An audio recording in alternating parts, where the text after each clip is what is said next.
Some people think a courthouse only holds the law. But Marcus knew better. That old building held ghosts. Every night when he pushed his mop across the marble floor, he felt them watching. Faces carved in stone, men who never imagined a black man would walk these halls as anything more than a janitor. He never complained. He never caused trouble. He kept his head down because he'd learned that was the only way to stay safe. Marcus was 54. His back ached when he bent over to scrub the scuff marks left by lawyers' polished shoes. His hands were dry and cracked from the chemicals they made him use. Still, he moved carefully, methodically. The courthouse was cleaner than it deserved to be. Maybe in some small way, he believed if he left it shining, someone might finally see him. I'm David. And you're watching Injustice Voice. If this story moves you, if it makes you think or feel something you can't quite shake off, subscribe to this channel. Leave a comment below, because your voice matters here. Most nights, Marcus worked alone. The silence suited him. He'd learned how to listen to the hush, how to sense when someone was behind him, how to keep from startling when the bailiff passed by without a nod. You learn to get small in a place like that. You learn to move through rooms as if you're made of smoke. Even when he was younger, before his hair turned salt and pepper, Marcus knew what that look meant. The one that said, "You don't belong here." Not really. When he first took the job, he thought he could change people's minds. He smiled. He worked harder than anyone. He never took a day off. But respect never came. Only a polite sort of pity, and a deeper, unspoken contempt. At home, it was different. At home, he was a father. A man with stories and a laugh that made his son grin. He'd sit at the kitchen table with Jamal, helping with essays he could barely understand. He'd pretend he knew all the answers because a boy needs to believe his father can protect him from everything. Even if that isn't true. In the courthouse, Marcus kept a little photograph tucked inside his shirt pocket. Jamal in his graduation gown, eyes bright, holding a plaque for academic excellence. He never showed that picture to the people he worked for. He knew they'd smile and say something hollow. "That boy's going places," they'd say. Like they were surprised a janitor's son could read. Every morning before dawn, Marcus would finish his shift and walk back to his car, parked 3 blocks away because the closer lots weren't meant for people like him. He'd pass the bronze statue of the first judge to preside over the county. He'd look up at the cold eyes in that statue's face and feel the same hollow ache in his chest. He never said it out loud, but he sometimes wondered if he'd wasted his life trying to be respectable in a place that would never see him as more than the man with the mop. But then he'd remember why he did it. Jamal. Every dollar he saved was for college. Every hour he worked was so his son wouldn't have to learn the same lessons. Keep your head down. Don't speak unless spoken to. Stay invisible. Marcus thought. He'd made peace with it. The silent nights, the empty stares, the knowledge that no matter how hard he tried, he'd always be less in their eyes. But some nights, when the wind slipped under the courthouse doors and made the flag shiver, Marcus felt something he couldn't name. A stirring like an old pain waking up. A question whispering in the back of his mind. What if you stopped being afraid? What if you let them see you? He always shook it off. That wasn't the way to survive. He'd seen what happened to black men who stood too tall, spoke too loud, demanded too much. They ended up in the newspapers, their names turned to cautionary. Tailies. So he'd keep walking, keep cleaning, keep quiet. But even then, before the night everything changed. A part of him knew that silence doesn't protect you forever. One day, the world will force you to choose between the life you've been given and the dignity you've been denied. And when that moment came, Marcus wondered if he'd be brave enough to answer. Jamal was 17, but sometimes Marcus looked at him and saw the little boy who used to run barefoot across the cracked linoleum, shouting out questions about everything he could see. He was always asking why. Why is the sky blue, Daddy? Why do some people hate us before they even know us? Why can't you ever take a day off? He was bright, too bright to be satisfied with easy answers. Teachers called him gifted. They said he had a mind meant for bigger things. Marcus believed them. Jamal had a way of carrying hope in his pocket like a lucky coin, always turning it over in his hands, always believing things could be better. Most evenings, Marcus would come home from the courthouse just as Jamal was finishing his homework. The boys' bedroom walls were covered in handwritten quotes. Frederick Douglass, Thurgood Marshall, Angela Davis, words that dared a black child to imagine himself powerful. Marcus never said it out loud, but sometimes those words made him nervous. One night, Jamal looked up from his desk with that serious look he'd had since he was small. He said, "Dad, I want to be a lawyer." Marcus felt his throat tighten. He tried to smile, but something in his chest pulled tight like a knot. A lawyer. The word felt dangerous and beautiful all at once. "You'd be a good one," Marcus said, voice low so it wouldn't crack. "I don't just want to be good," Jamal told him. "I want to fight for people like us. People who never get a fair chance." The pride and the fear came in equal measure. Marcus had spent his whole life trying to teach his son to be careful, to stay out of trouble, to keep that bright flame of curiosity from drawing the wrong kind of attention. But Jamal wasn't made for small dreams. He never had been. Some nights they'd sit together at the kitchen table, just the two of them and a half-empty pot of coffee. Jamal would read out loud from case law, stumbling over the words but never giving up. Marcus would nod along, pretending he understood more than he did, just to keep that spark alive in his boy's eyes. In those moments, the world outside felt far away.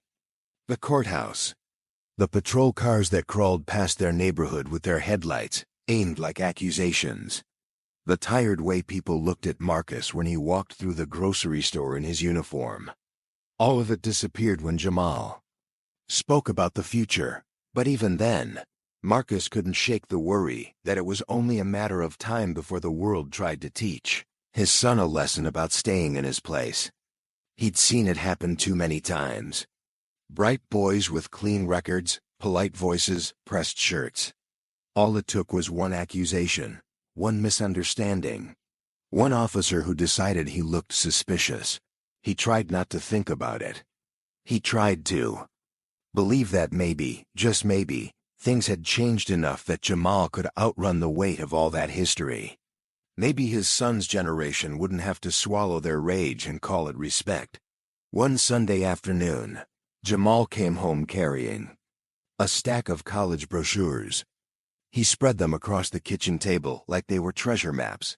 Howard, Morehouse, Columbia.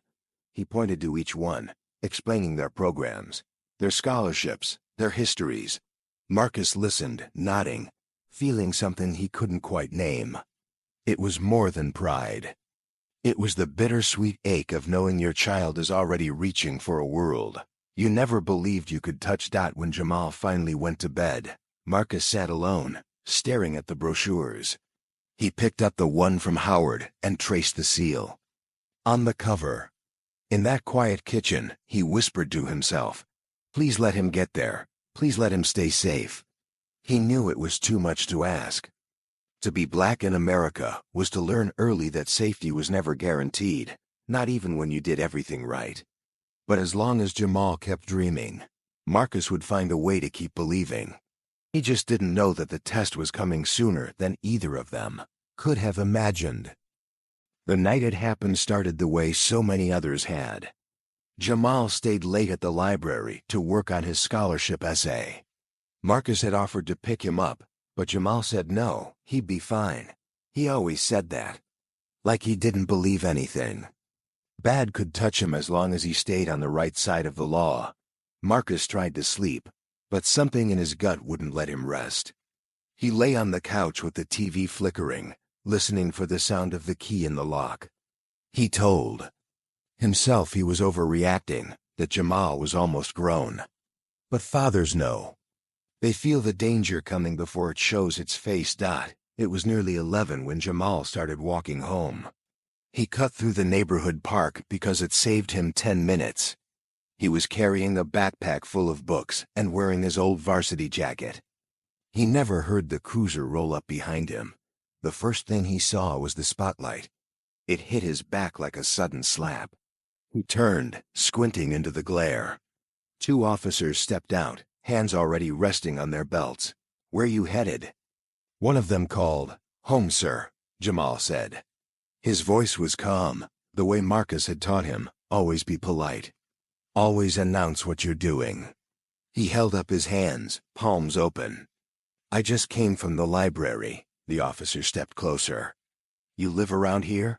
"Yes, sir, just 3 blocks that way." Jamal gestured carefully. No sudden moves. "Never give them a reason." The second officer circled behind him. "What's in the bag?" "School books," Jamal said. "You can look if you want." The officer didn't wait for permission. He snatched the bag, dumped it out on the grass. Textbooks tumbled into the dirt. Jamal felt something inside him twist. Humiliation. Cold and sour in his gut. "This jacket yours?" The first cop asked, flicking the patch on Jamal's shoulder. "Yes, sir, it's mine. We've had reports of break-ins around here." "You match the description." Jamal swallowed. "I haven't done anything." The officer's jaw tightened. "Turn around, hands behind your back." His heart stuttered. "Please, I didn't." The second cop shoved him forward. His knees hit the ground. Gravel bit into his skin. Cold metal closed around his wrists. A woman across the street pulled aside her curtain to watch.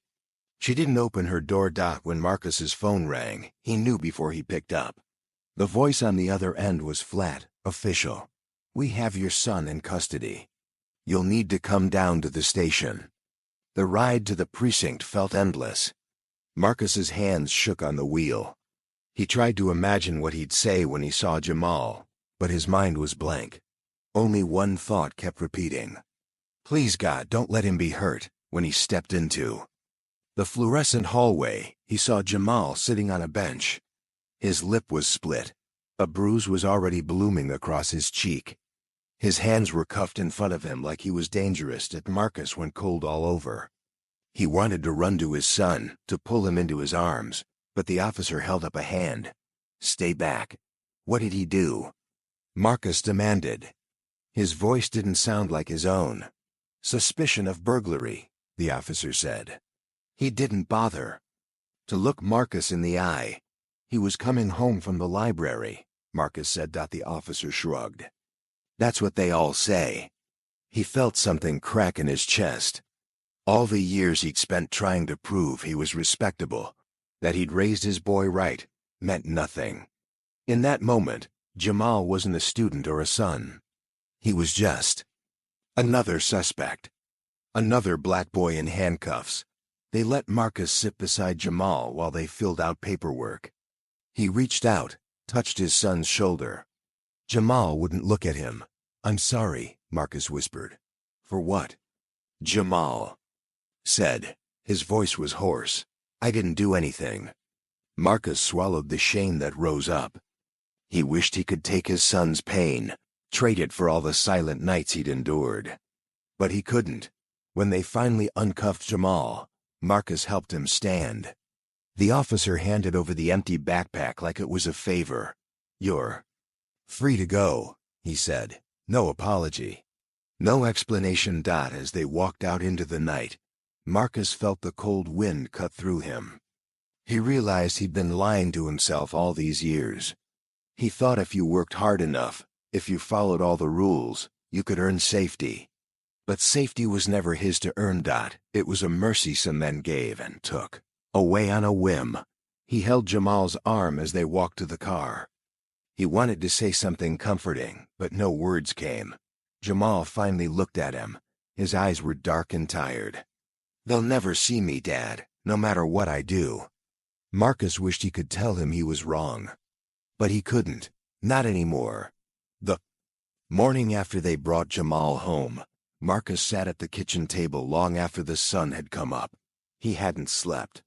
He just watched the boy's bruised face as he tried to eat breakfast without wincing. Every time Jamal shifted in his chair, Marcus felt it like a fresh cut. He should have called somebody.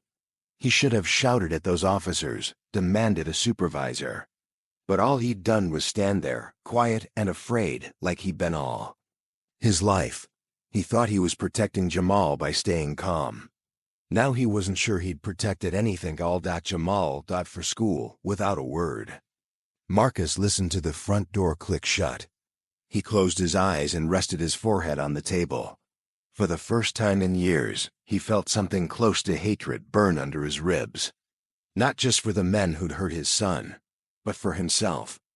For all the times he'd swallowed his pride. For all the times he'd told Jamal to be patient, to wait for things to get better. That afternoon, he went to work as if nothing had changed.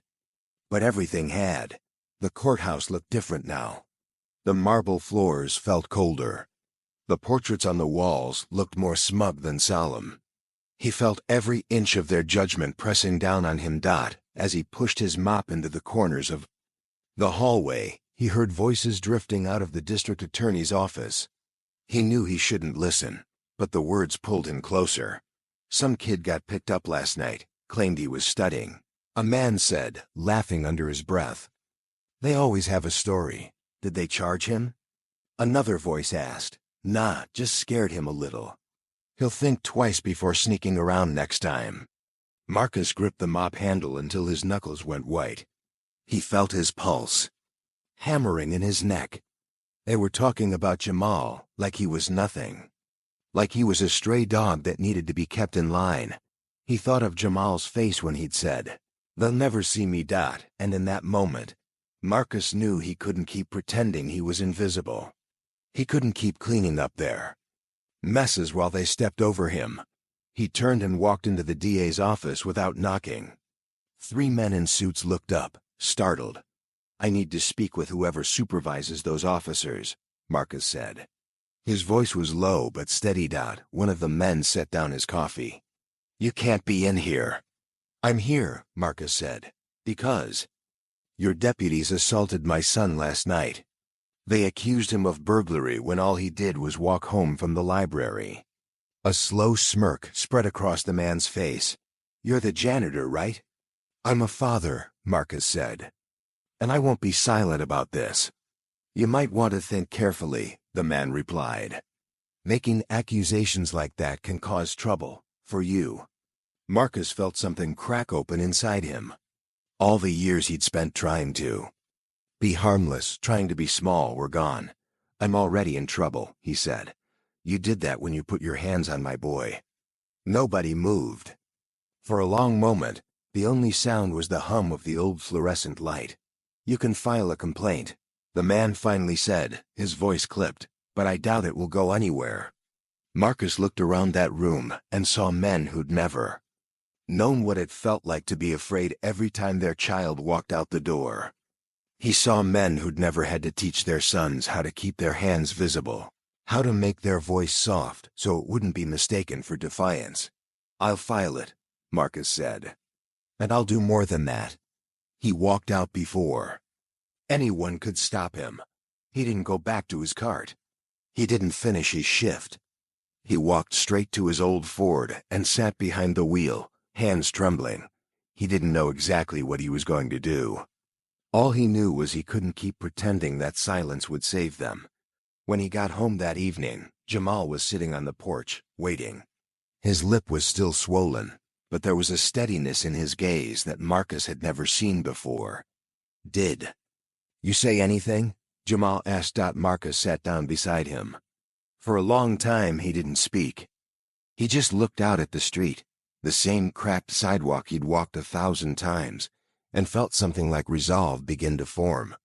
"I did," he finally said. "And I'm going to keep talking." Jamal didn't smile, but he nodded. Like he understood what it cost to say those words. Marcus thought of all the men before him, who'd tried to hold their heads high and paid the price. He thought of every father who'd tried to teach their sons to survive a system that never wanted them to thrive. And he knew, for the first time, That being silent was its own kind of surrender. Maybe he'd lose his job. Maybe they'd make his life harder than it already was. But he couldn't let Jamal think that this was just the way things had to be. He'd spent his life trying not to make waves. Now he was ready to drown the whole damn boat if he had to. Word traveled fast in their neighborhood. By the end of the week, people were knocking on Marcus's door. Some came to bring casseroles or slip $20 bills into his hand, like they were trying to help in the only way they knew how.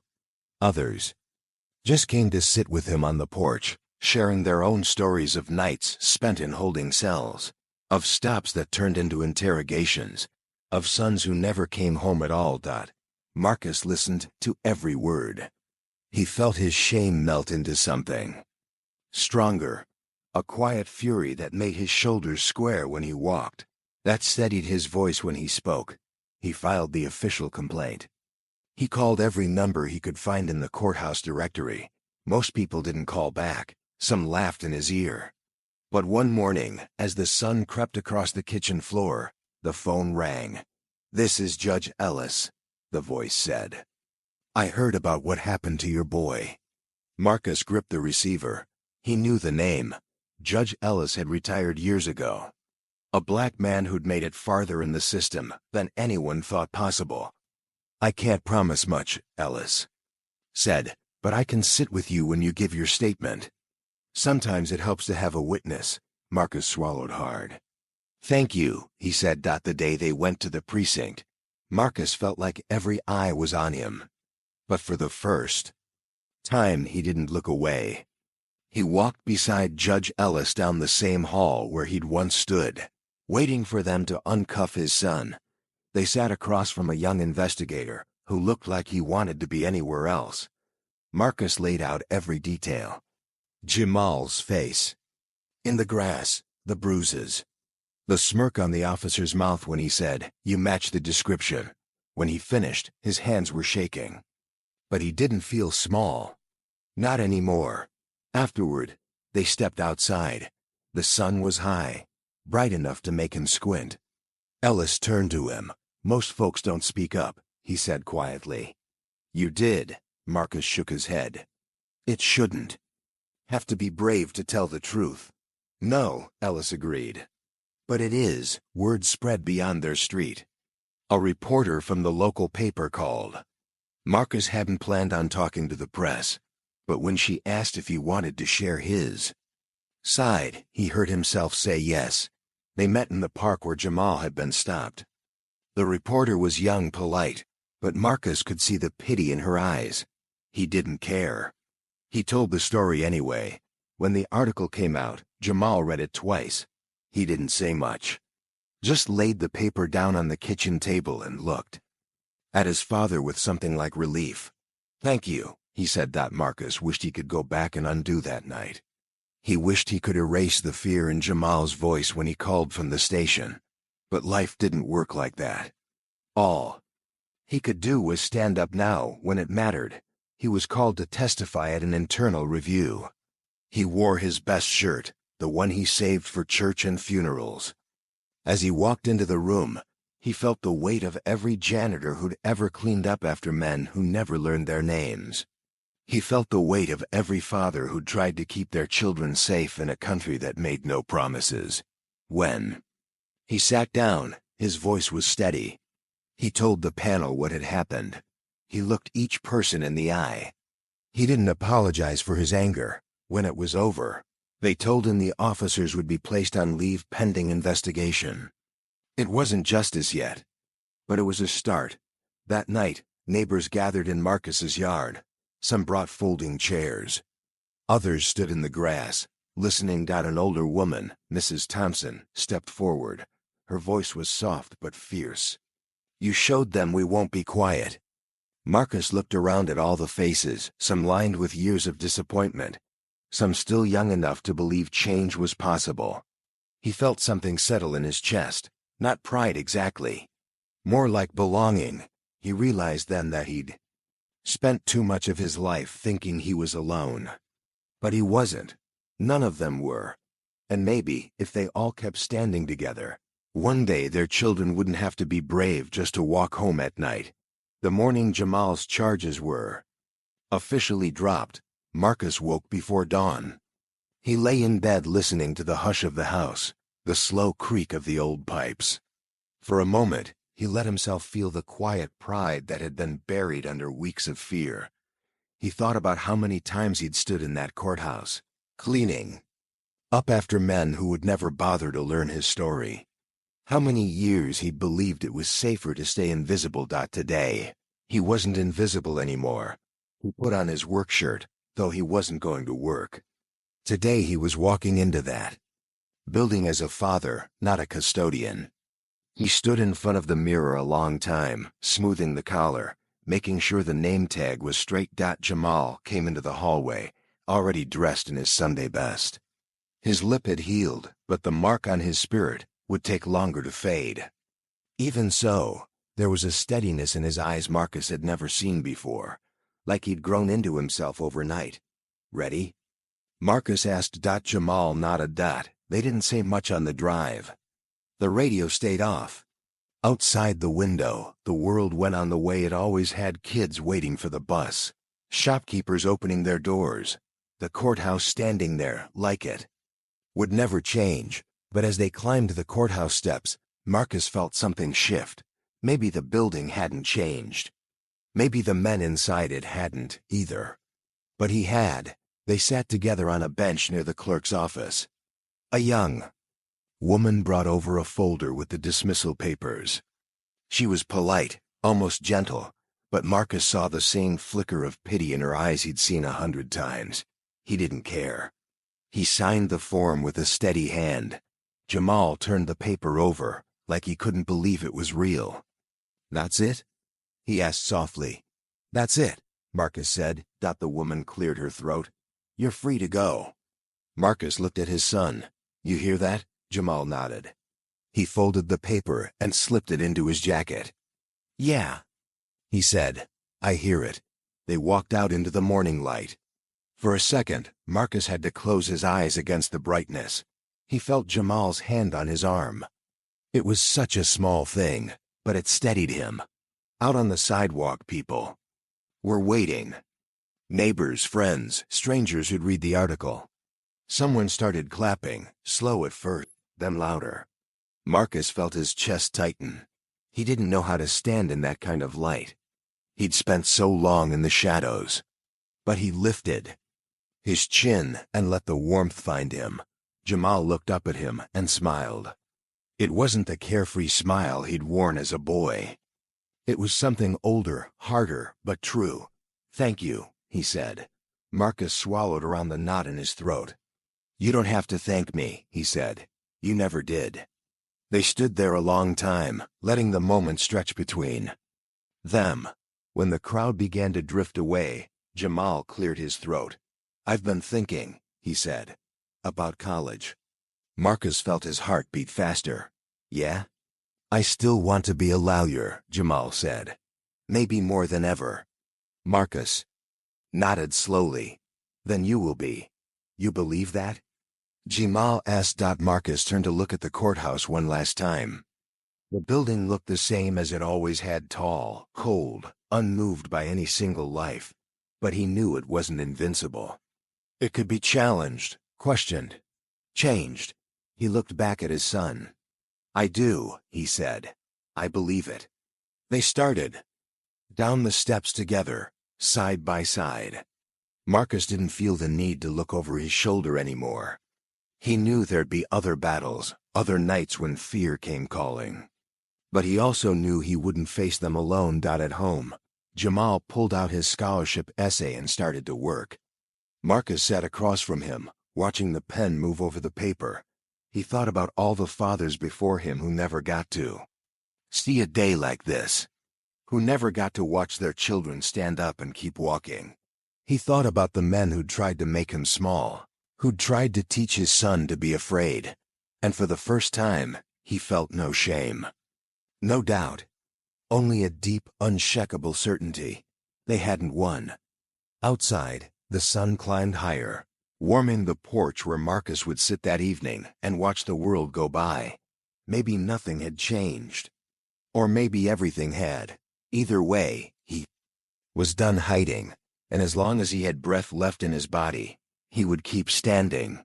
Because dignity wasn't something you waited for someone to hand you. It was something you claimed, again and again, no matter how many times they tried to take it away. Thank you for listening to this story. My name is David, and this is Injustice Voice. If it moved you, if it reminded you of something in your own life, I hope you'll subscribe to this channel. Share this story with someone who needs to hear it. And leave a comment below. Because every time we speak the truth out loud, we honor those who were never given the chance to be heard.